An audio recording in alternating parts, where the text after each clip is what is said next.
Ministério Marcos da Silva, marcosdasilva.org. Mais detalhes no final desta gravação.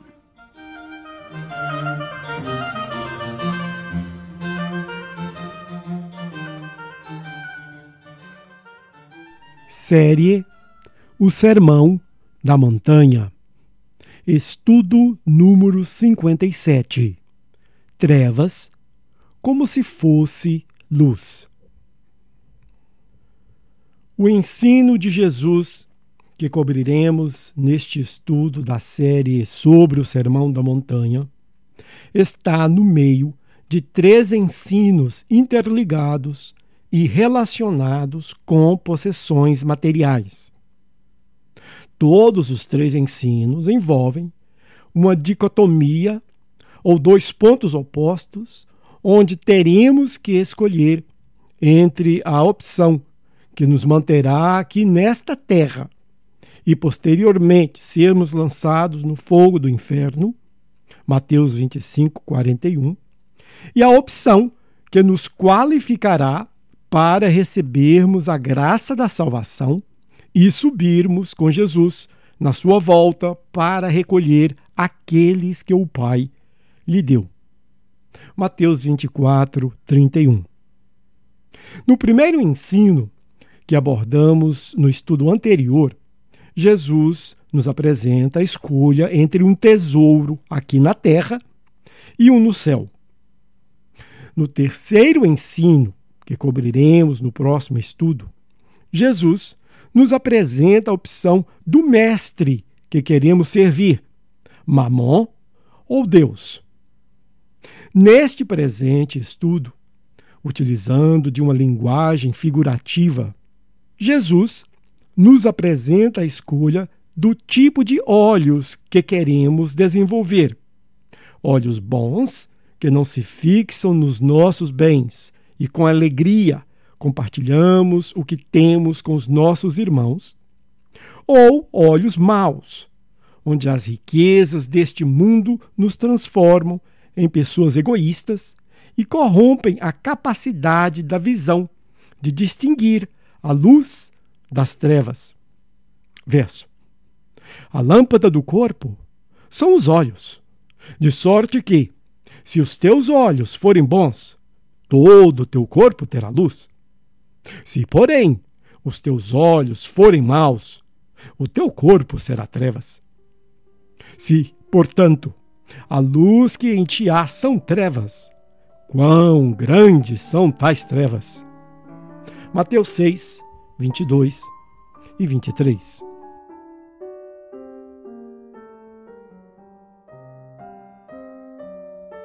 Os olhos representam tudo aquilo que procuramos nesse mundo.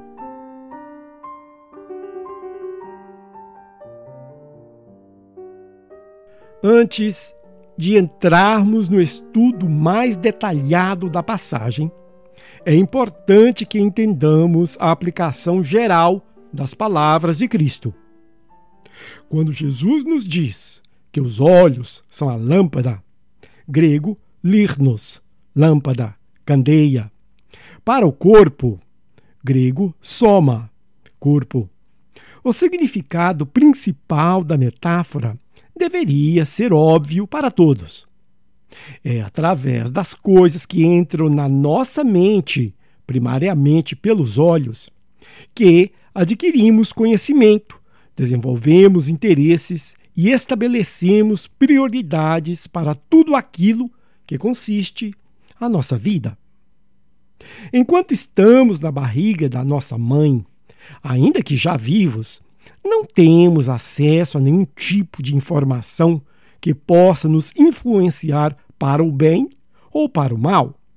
A nossa alma é neutra quanto ao pecado, uma vez que não existe nada para processar, e nem temos ainda a capacidade mental para fazê-lo. Algum tempo depois do nosso nascimento, porém, começamos a nos expor a todos os tipos de influências que guiará a nossa vida para uma ou outra direção.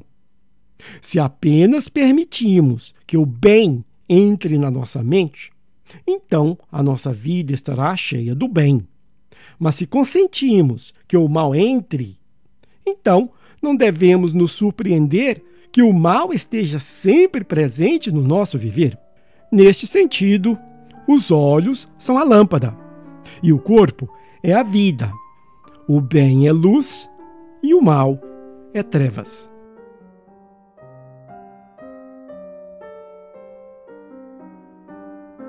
Uma passagem difícil de traduzir.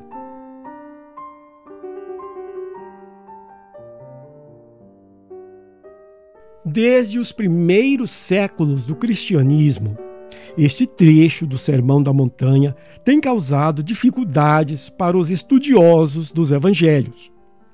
Parte da dificuldade tem a ver com duas palavras no grego usadas tanto no Evangelho de Mateus como no seu paralelo em Lucas. Lucas 11, 34 e 35. A palavra traduzida por praticamente todas as versões da Bíblia como bons ou saudáveis, grego apios, na realidade significa simples, sem dobras ou descomplicado. Mas quando Jesus compara os olhos bons com os olhos maus, a palavra usada para maus não é o oposto de simples, que seria complexo ou dobro, grego díplios, mas sim pôneros, que geralmente quer dizer mal. Neste caso, a maioria dos tradutores optaram por usar o adjetivo bom, ainda que de fato não seja o significado comum do grego apios, para assim criar um melhor contraste para o adjetivo mau, pôneros. Ou seja, se a tradução fosse literal, ela ficaria grego en in o aphthamos su apios, en dio aphthamos su pôneros. Literal, se os teus olhos forem simples, se os teus olhos forem maus. Resumindo este ponto, os tradutores não encontraram nos manuscritos originais o contraste linguístico que esperavam encontrar na frase, que são ápios, simples, díplios, complexo, ou então ágathos, bom, e pôneros, mau.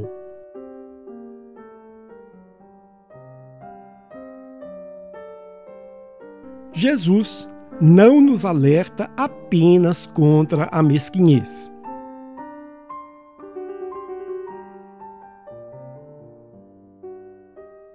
Devo esclarecer, todavia, que a tradução olhos maus possui o respaldo das Escrituras. No judaísmo, a expressão possuir um olho mau, entre aspas, se referia à pessoa avarenta, não liberal com seus bens, conforme podemos confirmar em várias passagens. Verso: guarda-te que não haja pensamento vil no teu coração, e venhas a dizer, vai se aproximando o 7º ano, o ano da remissão, e que o teu olho não seja mau para com o teu irmão pobre, e não lhe des nada, e que ele clame contra ti ao Senhor e haja em ti pecado. Deuteronômio 15, 9. Verso: não comas do pão do olho mau, entre aspas, nem cobices as suas deliciosas refeições. Provérbios 23, 6. Verso: aquele que tem um olho mau corre atrás das riquezas e não sabe que há de vir sobre ele a pobreza. Provérbios 28, 22. Conforme já mencionado no segundo parágrafo desse estudo, é muito improvável, no entanto, que Jesus nos exortou apenas contra a mesquinhez nesta passagem, pois a conclusão sugere uma advertência muito mais séria e abrangente. Verso: se, portanto, a luz que em ti há são trevas, quão grandes são tais trevas. Mateus 6, 23.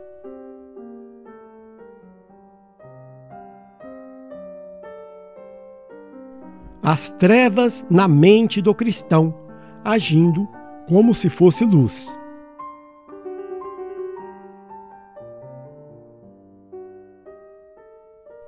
Um ponto importante nessas palavras de Jesus é a afirmação paradoxal de que a aparente luz que se encontra na mente da pessoa pode ser de fato trevas. Essas fortes palavras revelam a sutileza de Satanás nos seus ataques envolvendo o engano e, ao mesmo tempo, revela a nossa propensão em aceitar e defender o certo pelo errado e o errado pelo certo, conforme nos alertou o profeta. Verso: ai dos que o mal chamam bem, e ao bem, mal, que põe as trevas por luz, e a luz por trevas, e o amargo por doce, e o doce por amargo. Ai dos que são sábios a seus próprios olhos, e astutos em seu próprio conceito. Isaías 5, 20 e 21.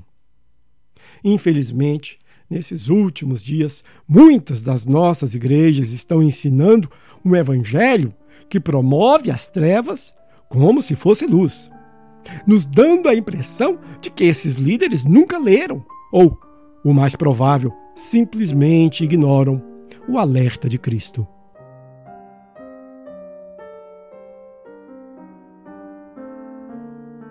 O que o cristão pode fazer para estar livre das trevas?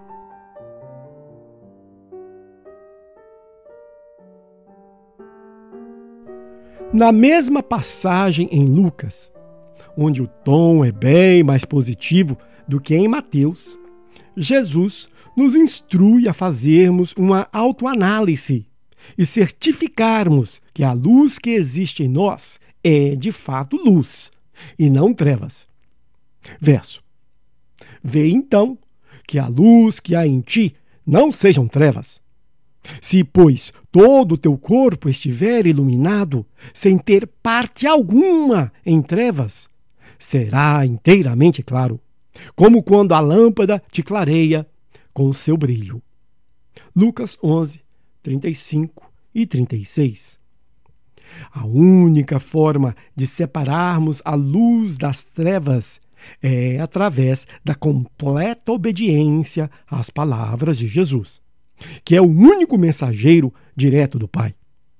Verso: eis que uma nuvem brilhante, grego fotinos, os cobriu, grego ipiskiazo, e dela saiu uma voz, grego phoni, que dizia: este é o meu filho amado, grego iosmu ou agapitos, em quem me deleito, grego idokeo.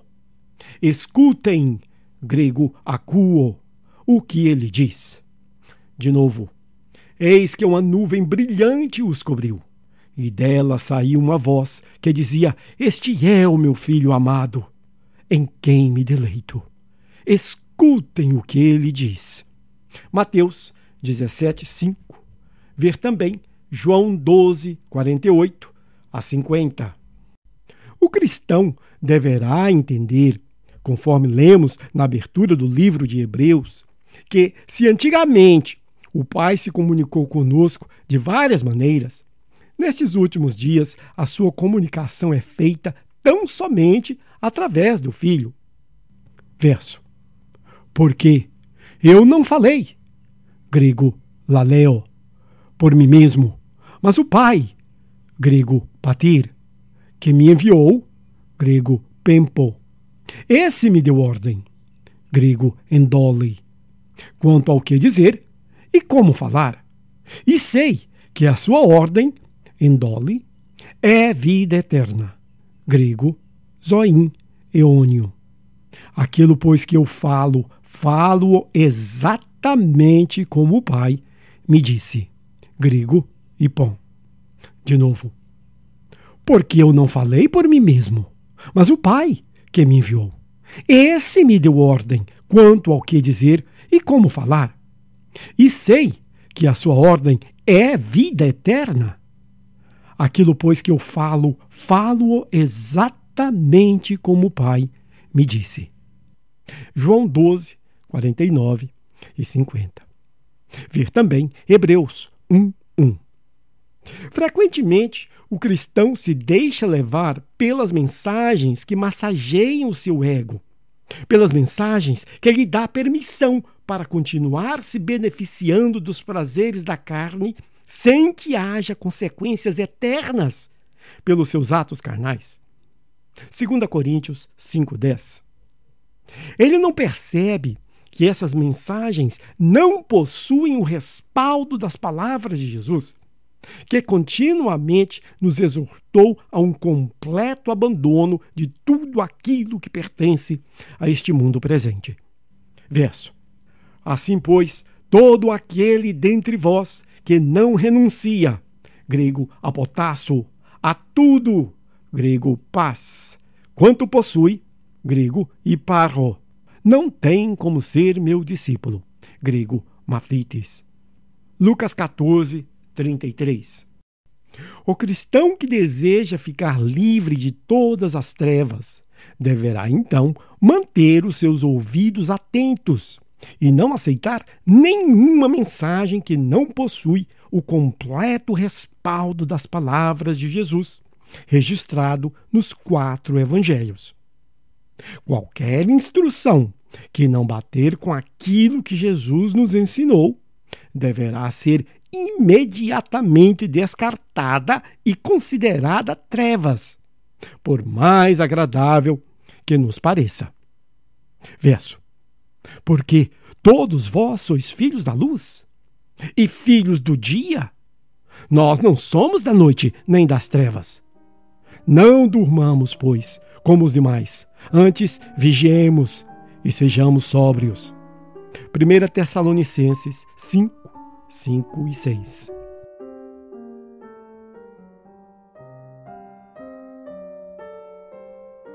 O nível de trevas na vida das pessoas.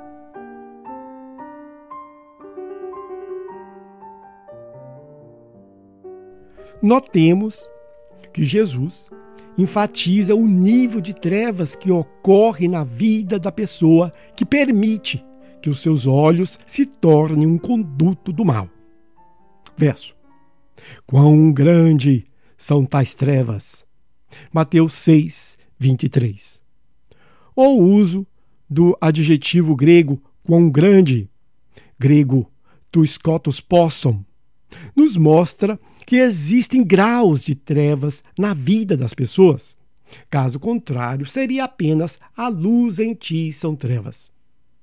Este é um ensino muito profundo, pois se refere à capacidade que o ser humano tem de enganar a si mesmo, ao ponto de verdadeiramente crer que possui luz em si, quando não possui nenhuma luz, mas sim imensas trevas. Realmente, se pararmos para pensar, teremos que concordar que a maldade, a ingratidão, a rebeldia e a escuridão que observamos entre os seres humanos varia de pessoa para pessoa. Jesus está nos dizendo, então, que a pessoa que se deixa enganar e recebe as trevas como se fosse luz, possui um altíssimo nível de trevas. A razão deste forte aviso é que, quando esse cristão abre a boca para dar um testemunho ou pregar uma mensagem, ele estará pregando uma mensagem de condenação, mas crendo que está pregando salvação. São pessoas assim que no juízo final ouvirão com pavor e incredulidade as terríveis palavras mencionadas no encerramento do Sermão da Montanha. Verso. Muitos me dirão naquele dia, Senhor, grego, Kyrios, Senhor, não profetizamos, grego, profetevo, nós em teu nome, grego, onoma, e em teu nome não expulsamos demônios, grego, demônio, e em teu nome não fizemos muitos milagres? Então lhes direi claramente, grego, homologeo, nunca vos conheci, grego, gnosco. Apartai-vos, grego aporreo, de mim, vós que praticais a desobediência à lei, grego ergazomene tin anomian.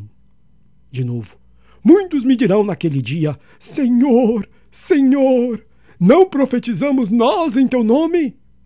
E em teu nome não expulsamos demônios? E em teu nome não fizemos muitos milagres? Então lhes direi claramente: nunca vos conheci. Apartai-vos de mim, vós que praticais a desobediência à lei. Mateus 7, 22 e 23. Ver também Mateus 13, 20 e 21 e 1 João 2, 19.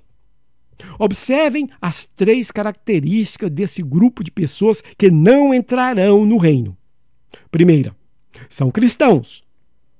Segunda, esperavam ser bem-vindos no reino. E terceira, não obedeciam à lei de Deus. Vós que praticais a desobediência à lei. Grego, aporrorite apimu e ergazomeni ten anomian. Literal, afastem-se de mim aqueles atuando sem lei. Ou seja, ainda que ele creia que possui um ministério para bênçãos, se ele não se apegar tão somente nas palavras de Jesus para a sua mensagem, ignorando todos os ensinos de homem, ele poderá levar muitos à perdição e acabar ele próprio condenado por Cristo.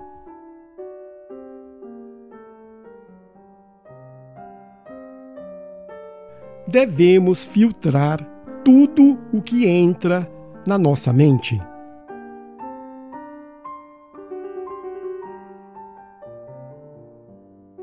Queridos, na passagem em Lucas, mencionada mais acima, vemos que Jesus nos anima a ter uma vida onde toda a luz que possuímos seja de fato luz. Verso: se, pois, todo o teu corpo estiver iluminado, sem ter parte alguma em trevas, será inteiramente claro, como quando a lâmpada te clareia com o seu brilho. Lucas 11, 36. Com estas palavras em mente, deveremos filtrar tudo aquilo ao qual somos expostos no dia a dia, para que não sejamos influenciados por nenhuma trevas que tenta se passar por luz.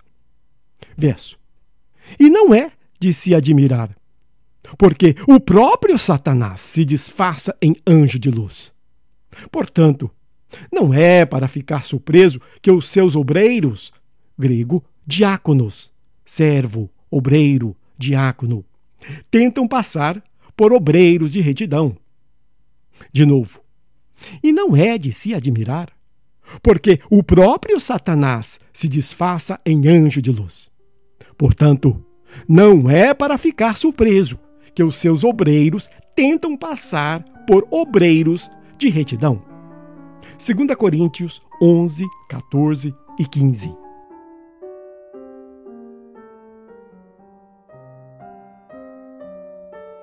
A única maneira de mantermos o corpo livre das trevas.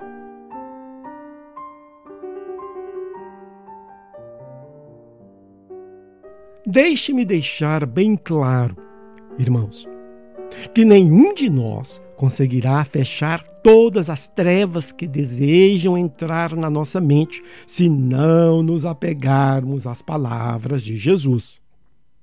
Quando digo nos apegar às palavras de Jesus, quero dizer uma obediência na íntegra. João 14, 23 e 24. Ou seja, tudo aquilo que Jesus nos ensinou nos evangelhos, teremos que obedecer, e qualquer um que procurar nos passar qualquer ensino, este terá que ser primeiramente filtrado pelas palavras de Cristo, antes de aceitarmos como verdade. Pois, se não agirmos desta forma, é certo que permitiremos que trevas entrem na nossa vida como se fosse luz.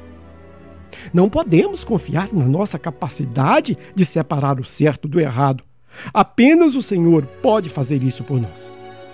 A Bíblia está repleta de exemplos de pessoas que acharam que sabiam o que era melhor para eles e, baseado nesse entendimento, agiram contrário às palavras de Deus, recebendo nos seus corpos as consequências dos seus erros. Muitos deles sofrerão a morte eterna por sua rebeldia. Espero te ver no céu. Ministério Marcos da Silva. Acesse o nosso material gratuitamente no site marcosdasilva.org. O endereço do site é markusdasilva.org.